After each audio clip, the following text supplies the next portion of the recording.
morning, students. Hope you all are fine. Stay at home, stay safe. Beta, in my previous video, we have learnt about the revolt of 1857. 1857 की क्रांति पढ़ा रही थी मैं आपको पिछली वीडियो में बहुत कुछ बताया था इसके बारे में। 1857 की क्रांति जो भारत की आज़ादी की पहली लड़ाई कही जाती है, इसको सैनिक विद्रोह भी कहते हैं।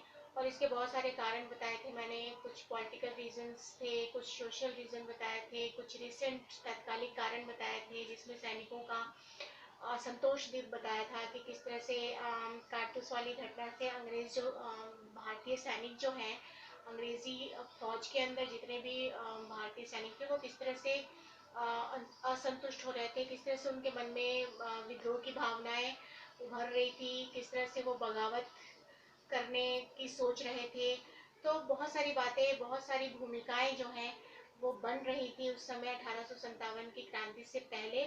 ये सारी बातें हमने कर ली थी। कुछ पॉलिटिकल पॉलिसीज मैंने बताई थी, जैसे डॉक्ट्राइन ऑफ लैप्स बताया था, जिसके कारण बहुत सारे राज्य जो है वो अंग्रेजों ने हड़प लिए। कुछ मिस मैनेजमेंट पॉलिसी के तहत भी बहुत सारे राज्यों को ईस्ट इंडिया कंपनी ने अपने में मिला लिया था। तो इस तरह से बहुत सारी बातें हमने पिछले वीडियो में की थी। आज जो है 1857 की क्रांति के कुछ इम्पोर्टेंट लीडर्स के बारे में मैं बताऊंगी। जैसा मैंने पिछली वीडियो में कहा था आपको कि कुछ हीरोज जो इस क्रांति से संबंधित हैं, जो हमारे देश के नेतागण हैं, जिन्होंने इस क्रांति में अपने आप को न्यौछावर कर दिया, अपने प्राणों की आहुति दे दी। तो ऐसे बहुत सारे लीडर्स के नाम इसमें आते हैं। तो 1857 की क्रांति के प्रमुख नेताओं की बात आज हम करेंगे। बेटा आप सारे बच्चे कॉपी और पेंसिल निकाल लीजिए, ठीक है। तो अभी हम इन नेताओं की बातें करेंगे जो इस रिवॉल्ट में शामिल थे और जिन्होंने अपने प्राणों की आहुति दे दी अंग्रेजों को भारत से भगाने के लिए। 1857 की क्रांति का विद्रोह, ठीक है ना। हाँ, इसमें सबसे पहला जो है जो सबसे पहले नेता थे जिनको कि इस क्रांति के संदर्भ में याद किया जाता है और जिनको फांसी की सजा दी गई थी, जो अंग्रेजी फौज में काम करते थे, उनका नाम था मंगल पांडे, ठीक है। ये 34 परगना रेजिमेंट के सैनिक थे। ये एक अंग्रेजों का एक रेजिमेंट था, उसके अंदर ये कार्यरत थे। मंगल पांडे, आपने नाम सुन रखा है मंगल पांडे का, जरूर सुन रखा होगा। और इसके ऊपर फिल्म भी बनी है, आप सबने देखी भी होगी फिल्म, आई होप। तो मंगल पांडे जो थे 34 परगना रेजिमेंट के अंदर काम करने वाले, अंग्रेजी फौज के अंदर काम करने वाले एक भारतीय सैनिक थे। हाँ जी बेटा, तो मंगल पांडे के बारे में हम बात कर रहे थे कि ये 24 परगना रेजिमेंट के एक सैनिक थे और यही वो पहले व्यक्ति थे जिन्होंने कारतूस वाली घटना को रियलाइज किया था और उसके खिलाफ आवाज उठाई थी। कारतूस वाली घटना मैंने आपको कल बताई थी ना कि इनफील्ड राइफल था एक, उसमें बेटा मैं आपको पिछली वीडियो में मैंने बताया था आपको कि कारतूस वाली घटना क्या थी। उसमें एक बार दोबारा आप रिकॉल कर लीजिए कि वो क्या थी। उसमें इनफील्ड राइफल था, अंग्रेजों ने एक नया राइफल शुरू किया था इनफील्ड नाम का। उसमें एक कारतूस को भरना होता था और फिर वो राइफल चलाया जाता था। तो कारतूस वो जो कारतूस थी उसमें एक ऐसी अफवाह फैल गई और लोगों का ऐसा कहना था कि उसमें गाय और सुअर की चर्बी मिली हुई है, गाय और सुअर का फैट मिला हुआ है, जो हमारे धर्म में जिसको मुंह लगाना बिल्कुल गलत माना जाता था, ठीक है। तो इस तरह से मंगल पांडे ने लोगों को ये बताया कि कारतूस को हम मुंह में नहीं लगा सकते क्योंकि इसमें गाय का भी मांस लगा हुआ है, फैट लगा हुआ है और सुअर का भी फैट लगा हुआ है, यानी कि हिंदू सैनिक भी और मुस्लिम सैनिक भी दोनों ही इसके खिलाफ हो गए। तो मंगल पांडे ने विद्रोह जो है वो शुरू कर दिया। मंगल पांडे ने लोगों को विद्रोह के लिए उकसाया और अंग्रेजों के खिलाफ बगावत की। अंग्रेजों के खिलाफ जो है उन्होंने आवाज उठाई और सभी सैनिकों ने इनका बढ़ चढ़ कर साथ दिया। तो मंगल पांडे पहले नेता थे रिवॉल्ट ऑफ 1857 के, जिन्होंने अंग्रेजों के खिलाफ आवाज उठाई थी। फिर ये अप्रैल शायद 24 से 25 अप्रैल 1857 की घटना है। इनको गिरफ्तार कर लिया गया और फिर इनको फांसी की सजा सुनाई गई। इनको हैंग टिल डेथ कर दिया गया, मतलब फांसी सूली पर लटका दिया गया। तो पहले व्यक्ति थे जिनको सूली पे चढ़ाया गया सैनिक के रूप में। वैसे तो सबसे पहला व्यक्ति जिसको भारत में सूली पे चढ़ाया गया था वो खुदीराम बोस थे।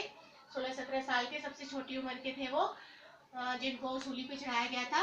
लेकिन मंगल पांडे एक सैनिक के रूप में पहले व्यक्ति थे जिनको अंग्रेजों ने सूली पे चढ़ाया था बगावत करने के लिए। ठीक है ना, इन्होंने कारतूस वाली घटना को मानने से इनकार कर दिया था, कारतूस को मुंह लगाने से मना कर दिया था।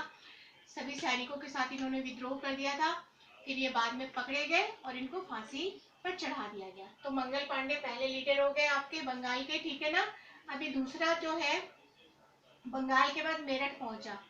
वहां से जो है मेरठ के सैनिकों ने विद्रोह किया। मेरठ में ऐसा कोई लीडर नहीं, एक जो है वो किसी का नाम हम नहीं ले सकते। इसमें बहुत सारे सैनिकों ने मिल करके विद्रोह किया। मेरठ के बाद दिल्ली, दिल्ली में बहादुर शाह जफर, इनके नेतृत्व में पूरी बागडोर रही। बहादुर शाह जफर ये मुगल बादशाह थे, सेकंड मुगलों के आखिरी बादशाह हम इनको कह सकते हैं। दिल्ली में मुगलों का शासन था उस समय। तो दिल्ली का पूरा बागडोर, दिल्ली का पूरा नेतृत्व जो है 1857 की क्रांति का, वो बहादुर शाह जफर के हाथों में था। उन्होंने दिल्ली की पूरी अगवानी की, क्रांतिकारियों को सही राह दिखाया और वहाँ के नेता जो है वो बहादुर शाह जफर थे दिल्ली के। अभी उसके बाद दिल्ली से फिर कानपुर पहुंचा ये विद्रोह। उत्तर भारत में पूरी तरह से फैल गया। उत्तर भारत के हर शहर में तकरीबन जो है बड़े बड़े शहरों में 1857 की क्रांति की गूंज जो है वो सुनाई देने लगी। कानपुर में नाना साहेब, नाम सुना है आपने ना, लक्ष्मीबाई को के जो जिन्होंने लक्ष्मीबाई को पाला पोसा था और उनको सैन्य प्रशिक्षण दिया था, नाना साहेब थे वो। तो कानपुर की पूरी बागडोर नाना साहेब के हाथों में थी। ठीक है, अभी बिठूर चलिए, बिठूर में आपके तात्या टोपे थे, नाना साहेब के बेटे। ठीक है ना, इन्होंने पूरी बागडोर संभाली। इनका नाम भी इतिहास में बहुत ज्यादा उल्लेखनीय है। बिठूर के बाद झांसी, ये तो सब जानते हैं। झांसी में रानी लक्ष्मीबाई ने किस तरह से अंग्रेजों को झांसी का एक सुई के नोक के बराबर भी हिस्सा देने से मना कर दिया और अंग्रेजों ने झांसी पर आक्रमण कर दिया। लक्ष्मीबाई बहुत बहादुरी से लड़ी। अपने 6 महीने के बच्चे को पीठ पर बांध के उन्होंने लड़ाई लड़ी थी अंग्रेजों के खिलाफ। उन्होंने मोर्चा संभाला था, लेकिन अंत में वो मारी गई, वो वीर गति को प्राप्त हो गई। तो बहुत बड़ी वीरांगना झांसी की जो नेता थी वो लक्ष्मीबाई। उसके बाद हमारे 7वें नंबर पर है, 7वें नंबर पे यहाँ लिख देती हूँ मैं,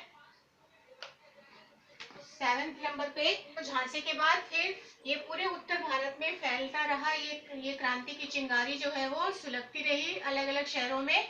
अब अवध में जो है, अवध उन दिनों बहुत ही प्रमुख एक केंद्र था भारत के प्रशासन का। तो वहां पर बेगम हजरत महल ने क्रांतिकारियों की अगवानी की और क्रांति का नेतृत्व किया, बेगम हजरत महल।